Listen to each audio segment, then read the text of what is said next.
নিরামিষ পনিরের এই রেসিপিটি যদি একবার বানিয়ে খান, গ্যারেন্টি দিয়ে বলছি বারবার বানিয়ে খাবেন।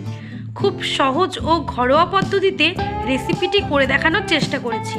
আশা করি আপনাদের ভালো লাগবে। চলুন তাহলে ভিডিওটি শুরু করি। আমি এখানে নিয়েছি দুটো মিডিয়াম সাইজের আলুকে কিউব করে কেটে নিয়েছি। এখানে 1 ইঞ্চি মতো আদা নিয়েছি, কয়েকটা কাঁচা লঙ্কা চিড়ে নিয়েছি, আর নিয়েছি ঘরে তৈরি করা পনির। এবার একটি কড়াই বসিয়ে দিয়ে কড়াইটাকে খুব ভালো করে গরম করে নিয়ে এর মধ্যে সামান্য পরিমাণে সর্ষের তেল দিয়ে দেব। এবারে সর্ষের তেলটাকে খুব ভালোভাবে একটু নাড়াচাড়া করে নিতে হবে। সর্ষের তেলটা গরম হয়ে আসলে এর মধ্যে আমরা দিয়ে দেব কেটে রাখা আলুগুলোকে দিয়ে খুব ভালোভাবে একটু ভেজে নিতে হবে। আলুগুলোকে কিন্তু খুব একটা বেশি ভাজবো না, যতটা পরিমাণে 70% সেদ্ধ হয় সেইভাবে ভেজে নিতে হবে।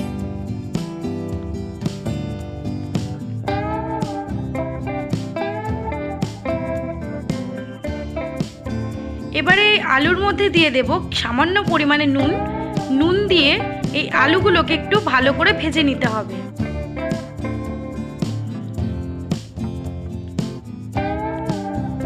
আলুগুলো কিন্তু 70% ভাজা হয়ে গেছে। এবারে আর কিছুক্ষণ নাড়াচাড়া করে নামিয়ে নেব।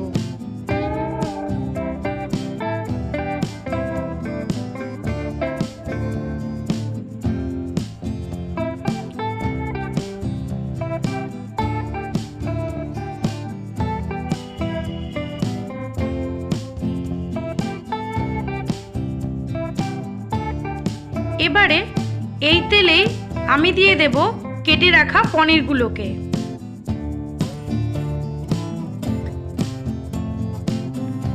আমি এখানে এই পনিরগুলো কিন্তু ঘরেই তৈরি করেছি। তোমরা যদি দেখতে চাও এই ঘরে তৈরি কিভাবে পনির করে, আমাকে কমেন্ট করে জানিও, আমি অবশ্যই তোমাদেরকে এই রেসিপিটি শেয়ার করব। এই পনিরগুলো ভাজবার সময় গ্যাসের ফ্লেমটিকে কিন্তু মিডিয়াম করে রাখবে, নইলে পনিরগুলো দেবার সাথে সাথেই লাল হয়ে উঠবে। এবারে এই পনিরগুলোর মধ্যে সামান্য পরিমাণে নুন দিয়ে হালকা করে পনিরগুলোকে ভেজে নেব।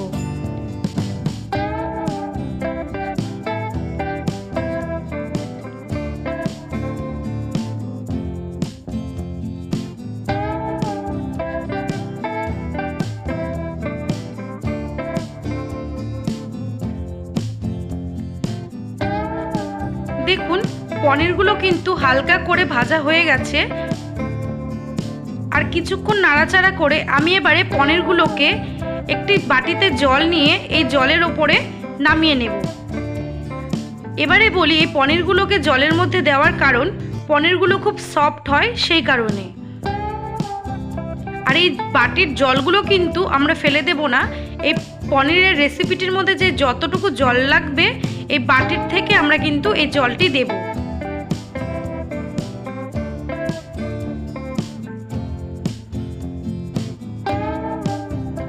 দেখুন বাটির মধ্যে খুব একটা বেশি জল দেইনি, কিছুটা পরিমাণে জল দিয়ে পনিরগুলোকে ডুবিয়ে রাখলাম। এবারে এই তেলের মধ্যেই সামান্য পরিমাণে গোটা জিরে দিয়ে দেব।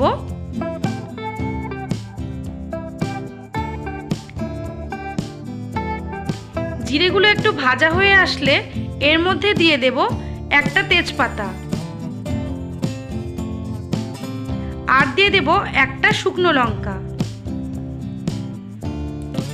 এবারে এগুলোকেও খুব ভালোভাবে একটু ভেজে নিতে হবে।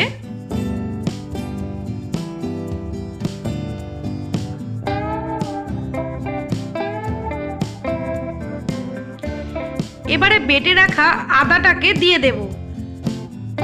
আদা বাটাটা দিয়ে এর মধ্যে আমি দিয়ে দেব কিছুটা পরিমাণে গুঁড়ো মশলা। আমি এখানে দিয়ে দিয়েছি এখানে ধনে গুঁড়ো,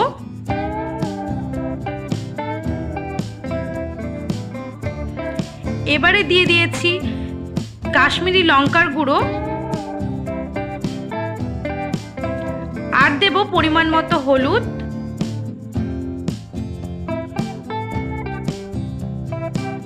আর দিয়ে দেব স্বাদ মতো নুন।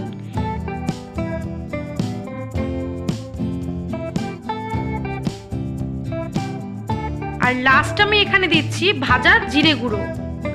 এবারে এই সব গুঁড়ো মশলাগুলোকে দিয়ে খুব ভালোভাবে 5 থেকে 7 মিনিট পর্যন্ত কষিয়ে নিতে হবে।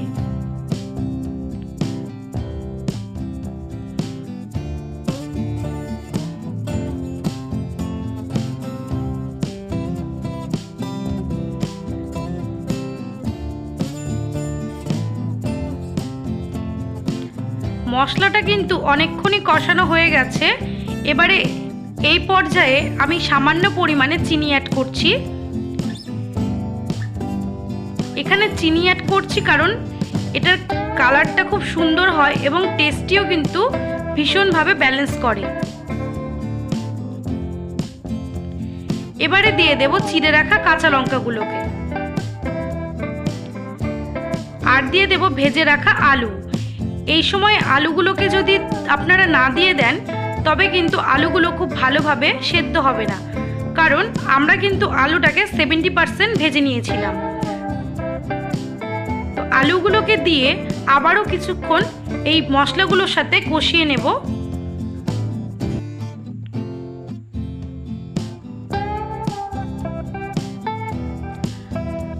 আলুর সাথে কিন্তু মশলাগুলোকে খুব ভালোভাবে কষানো হয়ে গেছে। এবারে আমি কিছুটা পরিমাণে জল অ্যাড করব।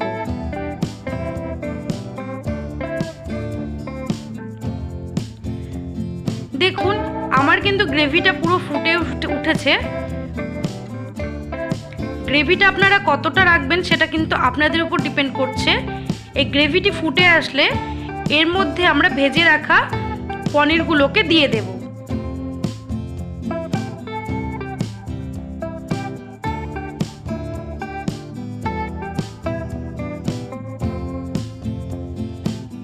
আপনারা কিন্তু পনিরগুলোকে দেখেই বুঝতে পারছেন কতটা সফট এবং কতটা জুসি হয়েছে।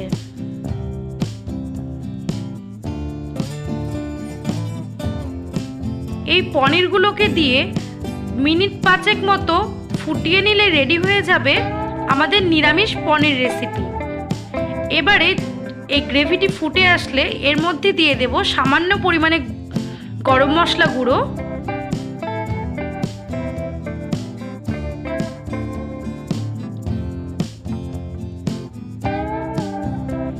এবারে গ্যাসের আঁচটিকে বন্ধ করে দিয়ে দিতে হবে সামান্য পরিমাণে ঘি।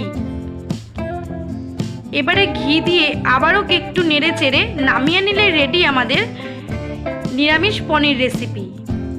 আপনাদের আমার ভিডিওটি ভালো লেগে থাকলে অবশ্যই লাইক, কমেন্ট, শেয়ার করে জানাবেন। দেখা হচ্ছে আরও একটি নতুন ভিডিওর সাথে। ততক্ষণ পর্যন্ত ভালো থাকবেন, সুস্থ থাকবেন।